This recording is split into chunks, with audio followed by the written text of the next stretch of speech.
Hello, welcome back to my YouTube channel. In today's video, I'm going to be talking about side hustles for therapists.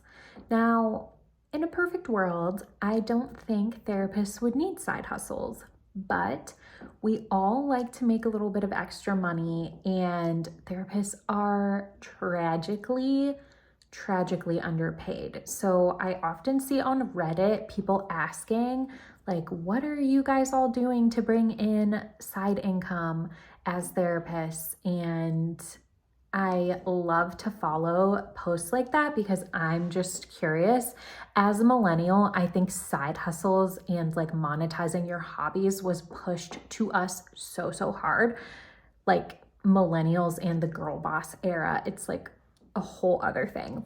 But I do think it's fun to think about side hustles for therapists because we are uniquely qualified to do certain things. And while none of the things on my list are like super easy, all of them are going to take some like varying degrees of work, as anything that makes you money probably will.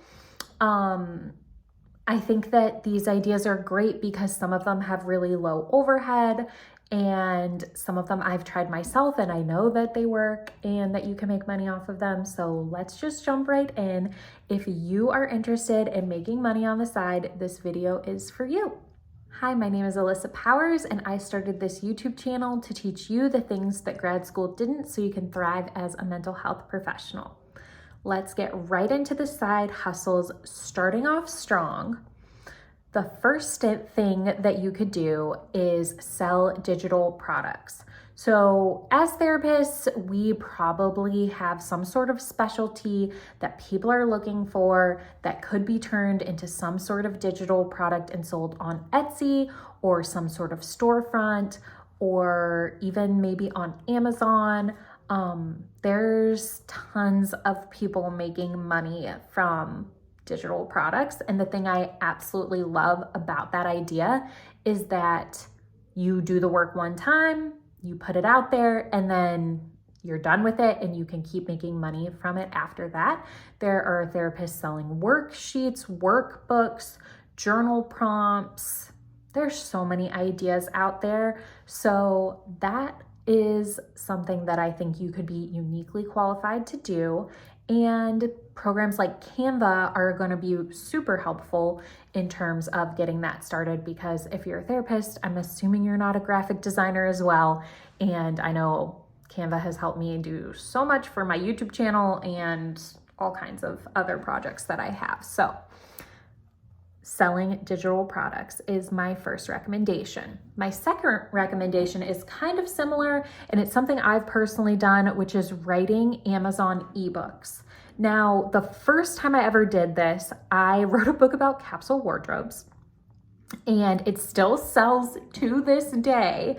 I've probably made over $1,000 off of this book. I mean, it's been up for years. Like, I did this before I was even in grad school, or maybe while I was in grad school. I think I was in grad school when I did it, but I was just messing around and I was like, I'm just gonna see if anyone will buy this. I did like some market research for it, and it's not even the best book, but it still sells. And then I wrote another book when I did become a therapist about the Enneagram. It's journal prompts based off each Enneagram type. And I just had the idea and was like, oh my gosh, this would be fun. Like, it kind of was a culmination of a lot of different interests that I had. I was really into reading about the Enneagram at the time. I'm an 8 wing 9, if you're curious. And so that book also still sells to this day. Amazon does take, obviously, I think they might take like 70% of your sales, like the money from your sales, but you put it up there and they do all the printing, they send it out. There's tons of great YouTube videos on how to do this. So if you have either a hobby or something that you are uniquely interested in, or like me, I think the Enneagram can be really related to therapy and self-growth, and people want that kind of content. You can make journals, you can design covers for journals. There's so many things that you can do. There are people who just do that full time. And honestly, I love that because I'm all about like putting in the work to then have something that people are going to be able to just access, and that it's not going to be like time for money. Because for me, I'm trying to get my time back. And also being a therapist in private practice, like I don't need a side hustle. If I want to make more money, I can just take on an extra therapy client, but I'm always going to be trading time for money with that, because that's the essence of doing therapy. So I love the idea of doing something like writing an ebook, selling a digital product, because you put in the time and then you're done and it will keep selling. So I love that idea for you guys. And I know firsthand that it is very, very doable, and you do not have to be super tech savvy. Look up a tutorial about, I think it's called Amazon KDP. If you type that into YouTube, you will find lots of search results. Next thing is very different and would take a lot of work, but I know therapists that do this, and that is hosting retreats. So take that as you will. That could look like so many different things, but I do think that there's a need for this. I think people are interested in taking care of their mental health and getting away. So maybe that looks like, you work with young moms and you want to host a retreat for young moms where there's an element of like self-help, mental health care, and then maybe there's some like self-care things that you do, nature, that kind of thing. I think there's so many ways that you could put a retreat out into the world. I personally would not want to do this, but I know people who have, and it's been really cool for them. So that is something else. The next thing that you could do is running a therapy group. So this is great in terms of trading time for money, because you're doing group therapy. So maybe you meet with that group for an hour and a half, and then you are collecting money from all of those people. So it's an easier way to make more money at a time. And I also think group therapy can be so healing in a different way. I don't run any groups. I do all remote counseling and therapy work. So I don't think remote work is super great for therapy groups, but I used to, when I was an intern, do an accidental overdose group at a grief center. And it was like extremely powerful. I think there's something about group therapy that is beautiful. And maybe you have to do group therapy, or maybe you run groups at your agency. I think for us in private practice, most people don't run groups, but I think that that could be a really good idea, especially if you have a certain niche or something that you notice like, oh, a bunch of my clients are all dealing with this thing. Maybe we should all come together and work on that thing. So running a group could be a great way to make some extra income.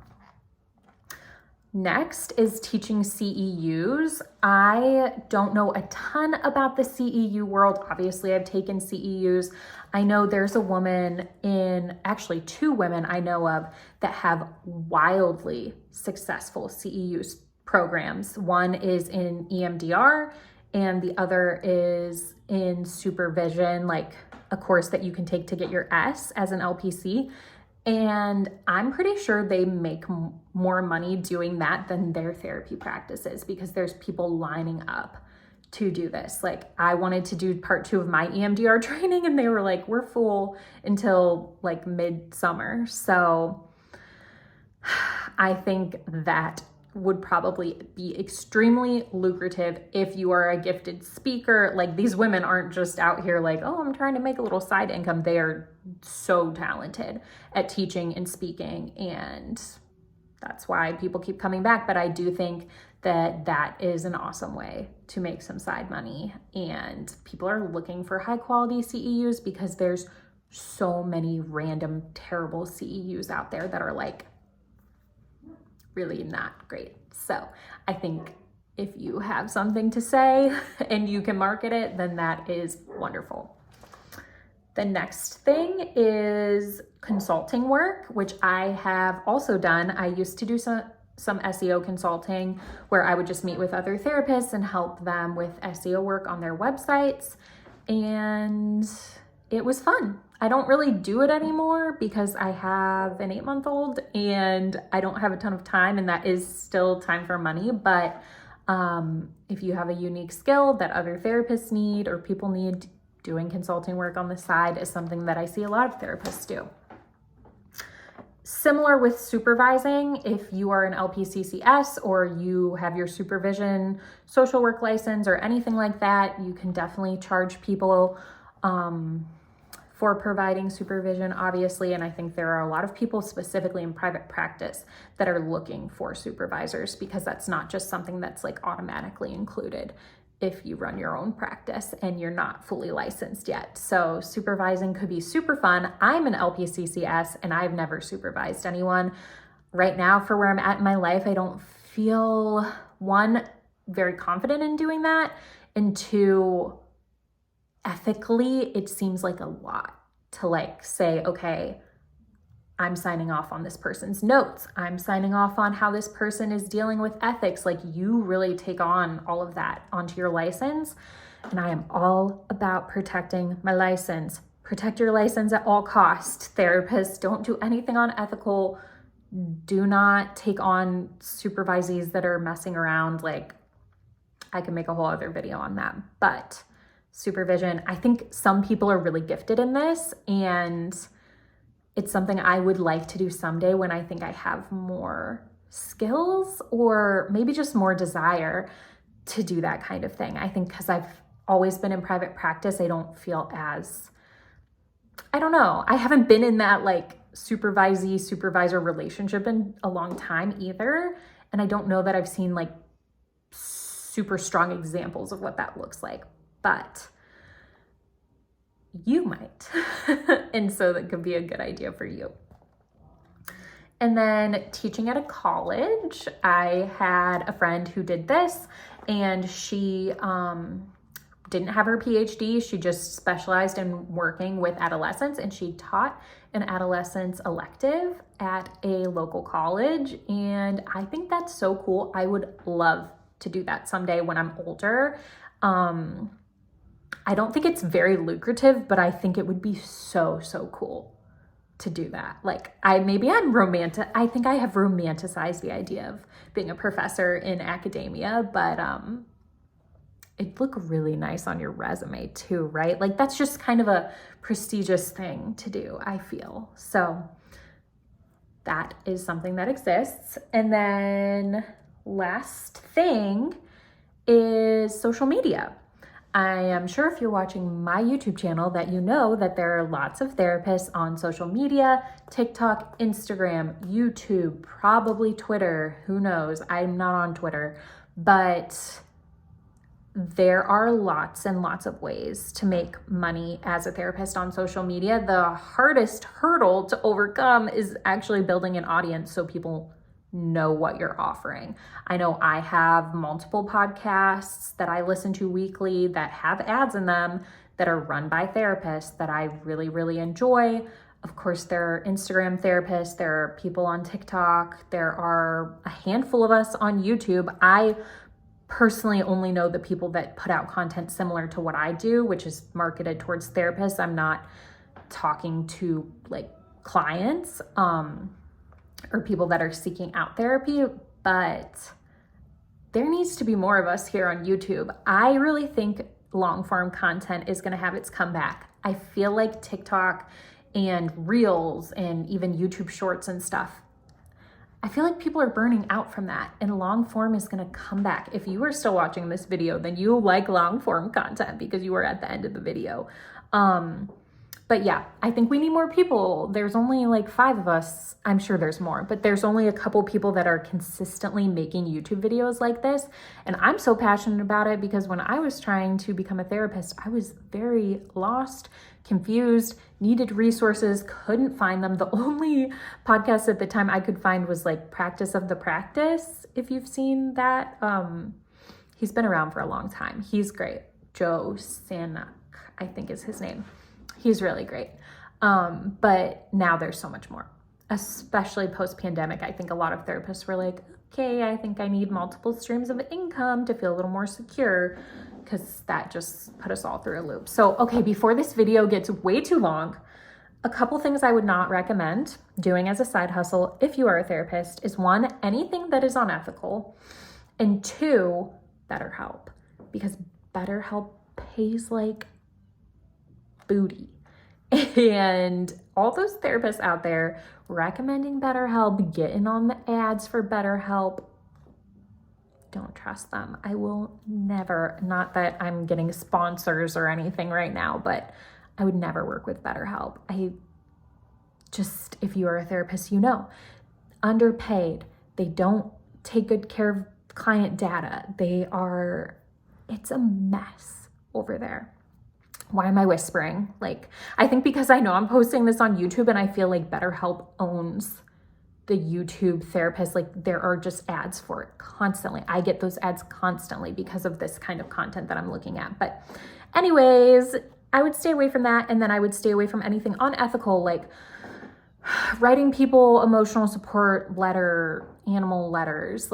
That's a whole thing. You can look into that. I'm not going to explain it here, but don't do that. Don't put your license on anything, even slightly unethical or questionable. Just don't. You went through school and all this work, and you don't need to do that. We're not trying to be desperate here. We're just trying to think of some extra ideas. So if you found this video helpful, please give it a like and subscribe. I'm so close to getting monetized, and I have lots more videos in the works. I have a whole list of things that I am going to be creating content about, and I'm very excited. So hopefully you found this helpful. If you are a therapist and you have a side hustle, write down below what it is. I'm very curious because I love to read these threads and see what other people are up to. So I will see you in the next one. Bye.